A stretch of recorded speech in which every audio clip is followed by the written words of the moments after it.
It is a great honor to introduce Secretary Weinberger's son, Cap Jr., to say a few words about his father and to share with us a short film tribute to his dad.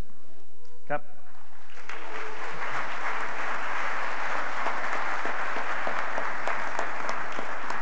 Well, the first thing I would say is, wow, Cap, thank you so very much for everything you've done for me, because you put me in the most august company of the world and you put me on center stage.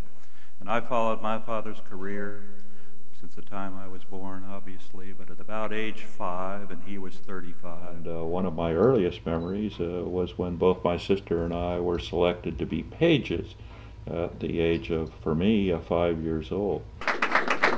Well, I'd first say, wow. I mean, it's a full circle really here. I used to run up and down these corridors in the 1950s when my father was a state assemblyman. In order to qualify for that job, I needed to take a loyalty oath to prove at that age that I was not a communist.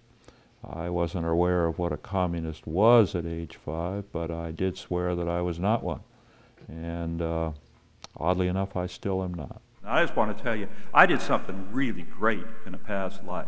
I must have to have been born into this household where I was, and to see the things I have seen, oh, the history I have seen, oh, the people I have met all around the world, because of Cap Weinberger Sr., who was not only a great patriot, but a wonderful, warm family man, and really my closest friend, and I think the reverse was true too.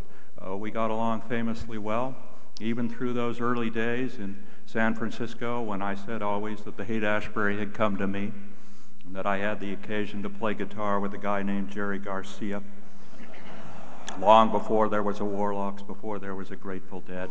And I only mention these things to show you that I am a combination of genetics, both of my mother's liberal arts side and of my father's side, to protect this nation. If we want peace, we must be willing and able to fight for it. And I think that's absolutely true. And now you have movements in this country that are opposed to the military. They're opposed to fighting for it.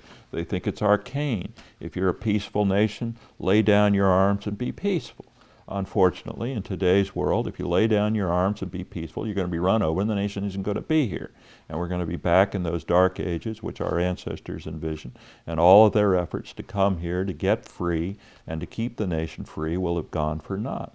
And when you talk about a free nation, you have to have people who are in it, who are willing to be free, who are willing to experiment. How else does a Thomas Edison rise? How else do our inventors rise? How else do our speakers rise? How else do all of the things that matter to us, our artists, get to have free expression? And free expression has to be allowed to be nurtured. Sometimes the free expression is very distasteful to some, but better free expression than repression. And I think that's what it comes down to. And there are an awful lot of people who try daily, well-meaning perhaps, to limit the military, to tear down the military. Well, I think it's very important to limit where the military acts. We don't need to be into everything. We need very much to know when our whole life is threatened, our way of life is threatened, and then be willing to respond. Just as we need to know when it is not all threatened and when things short of war are better than war. And I think those are critical lessons. My father had outlined a number of these things in his doctrine for when we go to war and when we do not. If you're in the war, he always said, you have to go, you have to provide more than enough troops, you have to provide more than enough money to make it work. You know, a lot of people in the Cold War said to, Reagan and Weinberger here, you outspent the Soviets, but didn't you really go overboard? You put the country in terrible debt, and my God, you didn't need to do all this. It turned out they were weaker than we thought.